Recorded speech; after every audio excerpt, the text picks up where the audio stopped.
السلام علیکم ورحمۃ اللہ وبرکاتہ۔ آج ہم سورۃ النساء کی آیت نمبر 83 سے 91 تک کی آیات کا مطالعہ کریں گے۔ آپ کو پتہ ہے کہ ہم جہاد کے بارے میں پڑھ رہے ہیں، تو آج کی آیات بھی جہاد سے متعلق ہی ہیں۔ اعوذ باللہ من الشیطان الرجیم، بسم اللہ الرحمن الرحیم۔ وَإِذَا جَاءَهُمْ، اور جب آتا ہے ان کے پاس، امرن کوئی معاملہ، من الامنی امن میں سے، او الخوف یا خوف میں سے، راعو وہ پھیلا دیتے ہیں، بھی اسے، ولو اور اگر، ردوہ وہ لوٹا دیتے ہیں اسے، الی الرسول رسول کی طرف، الی اولی الامر اور اولی الامر کی طرف، منہم ان میں سے، لعلمہ الذین البتہ جان لیتے اسے وہ لوگ جو، یستنبطونہ نکال لاتے ہیں اسے، منہم ان میں سے، ولولا اور اگر نہ، فضل اللہ اللہ کا فضل ہوتا، علیکم تم پر، ورحمتہ اور اس کی رحمت، لاتبعتم الشیطان البتہ پیروی کرتے تم شیطان کی، الا مگر، قلیلا بہت تھوڑے۔ اس آیت میں امن کی خبر یہ ہے کہ مسلمانوں کو فتح ہوئی، خوف کی خبر یہ ہے کہ فلاں مقام پر مسلمانوں کو شکست ہوئی۔ رسول اللہ صلی اللہ علیہ وسلم مسلمانوں کے مختلف سرایا یعنی جنگی دستے لڑائی کے لیے بھیجتے رہتے تھے، اس لیے اس قسم کی افواہیں مدینہ میں اکثر پہنچتی رہتی تھیں، لیکن منافقین اور بے احتیاط قسم کے مسلمان بجائے اس کے کہ انہیں سب سے پہلے آپ صلی اللہ علیہ وآلہ وسلم یا آپ صلی اللہ علیہ وسلم کے ذمہ دار صحابہ تک پہنچائیں، از خود ان افواہوں کی تشہیر شروع کر دیتے تھے۔ اس بات کی مذمت کی جا رہی ہے۔ تنبتونہ اس کا مادہ نبتن ہے، اور نبتن وہ پانی ہے جو کنواں کھودتے وقت سب سے پہلے نکلتا ہے۔ استنباط تحقیق اور بات کی تہ تک پہنچنے کو کہتے ہیں۔ مسلمانوں سے کہا جا رہا ہے کہ اگر امن یا خوف کی وہ خبر بلا تحقیق پھیلانے کی بجائے اللہ کے رسول اور مسلمان کے امراء کو پہنچاتے تو سب سے پہلے وہ غور و خوض کرتے اور تحقیق کر کے معلوم کرتے یہ خبر صحیح بھی ہے یا غلط ہے۔ بلا تحقیق آگے بات کرنے کو رسول اللہ صلی اللہ علیہ وسلم نے جھوٹ قرار دیا ہے۔ آپ نے فرمایا کہ آدمی کے جھوٹ ہونے کے لیے اتنا ہی کافی ہے کہ جو کچھ سنے بلا تحقیق آگے بیان کر دے۔ فقاتل تو جنگ کیجئے، فی سبیل اللہ اللہ کے راستے میں، لا تکلف نہیں آپ مکلف بنائے گئے، الا نفسک مگر اپنی جان کے، وحرز اور ابھاریے، المؤمنین مؤمنوں کو، عسى اللہ امید ہے کہ اللہ تعالیٰ ان یکفا یہ کہ وہ دور کر دے، بأسا جنگ کو، الذین کفروا ان لوگوں کی جنہوں نے کفر کیا ہے، واللہ اور اللہ تعالیٰ اشد زیادہ سخت ہیں، بأساً طاقت میں، واشد اور زیادہ سخت ہیں، تنکیلا عبرتناک سزا دینے میں۔ اس آیت میں منافقین کے ساتھ ہونے یا نہ ہونے کی پرواہ نہ کریں، آپ صلی اللہ علیہ وسلم کو بتایا جا رہا ہے کہ آپ کی ذمہ داری ہے کہ آپ خود جہاد کے لیے نکلیں اور دوسرے مؤمنوں کو بھی ترغیب دیں۔ من یشفع جو کوئی سفارش کرے گا، شفاعتن حسنتن اچھی سفارش، یکن لہ ہوگا اس کے لیے، نصیباً ایک حصہ، منہا اس میں سے، ومن یشفع اور جو کوئی سفارش کرے گا، شفاعتن کوئی سفارش، سیئتن بری، یکن لہ ہوگا اس کے لیے، کفلن ایک حصہ، منہا اس میں سے، وکان اللہ اور ہے اللہ تعالی، علی کل شیء مقیتا ہر چیز پر نگران۔ اس آیت میں شفاعت حسنہ سے مراد طیب جہاد ہے، اور شفاعت سیئہ سے مراد اس کار خیر سے روکنا ہے۔ نبی کریم صلی اللہ علیہ وسلم نے فرمایا کہ تم سفارش کرو تمہیں اجر دیا جائے گا، اور اللہ تعالیٰ اپنی نبی کی زبان پر جو چاہے فیصلہ فرمائیں گے۔ وَإِذَا حُيِّيتُمْ اور جب دعا دی جائے تم کو، بِتَحِيَّةٍ کوئی دعا، فَحَيُّوا پس تم بھی دعا دو، بِأَحْسَنَ مِنْهَا اس سے زیادہ اچھی، اور ردوہا یا لٹا دو اسے، ان اللہ بے شک اللہ تعالی، علی کل شیء حسیبا، ہر چیز کا حساب لینے والے ہیں۔ اس آیت کا مطلب یہ ہے کہ جہاد کے سفر کے دوران کوئی شخص اگر اطاعت کے اظہار کے لیے یا اسلام قبول کرنے کے اظہار کے لیے سلام کہے تو یہ کہہ کر اسے قتل مت کر دو کہ تم مؤمن نہیں ہو۔ آیت کے الفاظ یہ بتا رہے ہیں کہ جب کوئی شخص تمہیں سلام کہے تو اس سے بہتر الفاظ میں اسے سلام کا جواب دو، یعنی السلام علیکم کے جواب میں ورحمۃ اللہ کا اضافہ کرو۔ اللہ لا الہ الا ہو، نہیں ہے کوئی معبود مگر وہی۔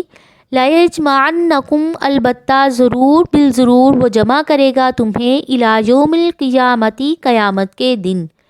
لا ریب فیہ، نہیں ہے کوئی شک اس میں۔ ومن اصدق، اور کون زیادہ سچا ہے، من اللہ، اللہ تعالیٰ کی طرف سے، حدیثاً بات میں۔ فما لکم، پس کیا ہے تمہیں، فی المنافقین، منافقوں کے بارے میں، فئتین، دو گروہ ہو گئے ہیں۔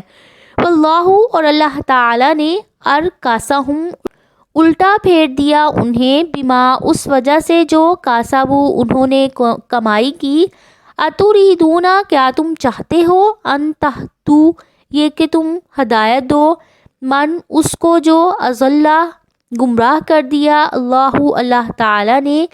ومن یضلل، اور جسے گمراہ کر دیں، اللہ، اللہ تعالی، فلن، پس ہرگز نہیں، تاجدہ، تم پاؤ گے، لہو، اس کے لیے، سبیلاً، کوئی راستہ۔ آیت میں بتایا ہے کہ ان منافقین کے بارے میں دو گروہ کیوں ہو گئے ہیں۔ تمہیں ان کے متعلق ایک رائے پر متفق ہونا چاہیے۔ زید بن ثابت رضی اللہ تعالیٰ عنہ سے روایت ہے کہ جب نبی کریم صلی اللہ علیہ وسلم غزوہ احد کے لیے نکلے تھے تو کچھ لوگ آپ کا ساتھ چھوڑ کر راستے ہی سے واپس ہو گئے تھے۔ ان کے بارے میں مسلمانوں کے دو گروہ ہو گئے تھے، ایک گروہ کہنے لگا کہ آپ انہیں قتل کریں اور دوسرا گروہ اس کے خلاف ہو گیا، تو اس پر پھر یہ آیت اتری۔ ودو، وہ دل سے چاہتے ہیں، لو، کاش کے، تکفرون، تم کفر کرو، کما کفروا، جیسا کہ انہوں نے کفر کیا ہے،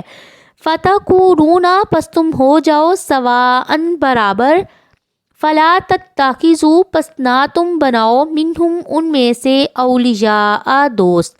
حتیٰ، یہاں تک کہ، یہاجروا، وہ ہجرت کر جائیں، فی سبیل اللہ، اللہ کے راستے میں، فَإِن تَوَلَّوْا، پس اگر وہ منہ موڑیں، فَخُذُوا، پس تم پکڑو انہیں، وَاقْتُلُوهُمْ، اور تم قتل کرو انہیں، حَيْثُ وَجَدتُّمُوهُمْ، جہاں کہیں تم انہیں پاؤ، لَا تَتَّخِذُوا، اور نہ تم بناؤ، مِنْهُمْ، ان میں سے، وَلِيًّا، کوئی دوست، وَلَا نَصِيرًا، اور نہ ہی کوئی مددگار۔ ہے کہ یہ منافقوں کی وہ قسم تھی جو مدینہ کے ارد گرد پھیلے ہوئے قبائل سے تعلق رکھتی تھی۔ اللہ تعالیٰ نے فرمایا کہ تم ان میں سے کسی طرح کے دوست نہ بناؤ یہاں تک کہ وہ اللہ کے راستے میں ہجرت کریں۔ یہ لوگ مسلمانوں سے خیر خواہی اور محبت کا اظہار ضرور کرتے تھے مگر عملی طور پر اپنے ہم وطن کافروں کا ساتھ دیتے تھے۔ ان کے لیے معیار یہ مقرر کیا کہ اگر وہ ہجرت کر کے تمہارے پاس مدینہ آ جائیں اور تمہیں ان کے ایمان کا یقین ہو جائے اور اس صورت میں تم انہیں سچا بھی سمجھو اور ہمدرد بھی پاؤ، اور اگر وہ ہجرت کرنے سے انکار کر دیں اور وہ اسلام کا اظہار بھی کریں تو ان سے کافروں جیسا ہی سلوک کرو، کیونکہ دارالکفر میں چلے جانے کے بعد ان کا کفر کھل کر سامنے آ گیا تھا۔ جہاں پاؤ انہیں قتل کرو اور انہیں اپنا دوست نہ بناؤ۔ ادینہ، سوائے ان لوگوں کے، یاسلون، جو جا ملتے ہیں، الی قوم، ایک قوم سے، بینکم، تمہارے درمیان، و بینہم، اور ان کے درمیان، میثاق، پختہ عہد ہے، او جاءکم، یا وہ آتے ہیں تمہارے پاس، حاصرت، کے تنگ ہو گئے ہیں، صدورہم، ان کے سینے، ان یقاتلوکم، یہ کہ وہ جنگ کریں تم سے، او یقاتلو، یا وہ جنگ کریں، قومہم، اپنی قوم سے، ولو، اور اگر شاء، چاہتے، اللہ، اللہ تعالی، لسلطہم، البتہ مسلط کر دیتے انہیں، علیکم، تم پر، تلوکم، پس وہ ضرور جنگ کرتے تم سے، فَإِنْ اعْتَزَلُوكُمْ، پس اگر وہ الگ رہیں تم سے، فَلَمْ يُقَاتِلُوكُمْ، پس نہ وہ جنگ کریں تم سے، وَأَلْقَوْا، اور وہ ڈالیں، علیکم، تمہاری طرف، السَّلَامَ، صلح کو، فما جعل اللہ تو نہیں بنایا اللہ تعالیٰ نے لکم تمہارے لیے علیہم ان پر سبیلاً کوئی راستہ۔ اس آیت میں دو قسم کے لوگوں کو اللہ تعالیٰ نے مستثنیٰ قرار دیا ہے اور فرمایا کہ انہیں نہ ہی قید کرو اور نہ ہی ان سے لڑائی کرو۔ ایک تو وہ منافقین جو کسی ایسی قوم کے پاس جا کر پناہ لیں جن کے ساتھ مسلمانوں کا صلح اور امن کا معاہدہ ہو، تو انہی کے حکم میں وہ بھی آ جائیں گے، ورنہ عہد ٹوٹ جائے گا اور جنگ چھڑ جائے گی۔ اور دوسرے وہ لوگ جو اپنی صلح کی وجہ سے نہ مسلمانوں سے جنگ کرنا چاہتے ہیں اور نہ ہی مسلمانوں کے ساتھ مل کر اپنی قوم سے جنگ کرنا چاہتے ہیں۔ ساتجدون ان قریب تم پاؤ گے آخرین کچھ دوسروں کو یریدون وہ چاہتے ہیں یأمنوکم یہ کہ وہ امن میں رہیں تم سے ویأمنوا اور وہ امن میں رہیں قومہم اپنی قوم سے۔ کلما جب کبھی ردو وہ لوٹائے جاتے ہیں الی الفتنتی فتنے کی طرف ارکسو وہ الٹا دیے جاتے ہیں فیہا اس میں۔ فَإِن پس اگر لم یعتزلوکم وہ الگ رہیں تم سے ویلقوا اور نہ وہ ڈالیں الیکم تمہاری طرف السلام صلح کو ویکفوا اور وہ روکے رکھیں ایدیہم اپنے ہاتھوں کو فخذوہم پس تم پکڑو انہیں وقتلوہم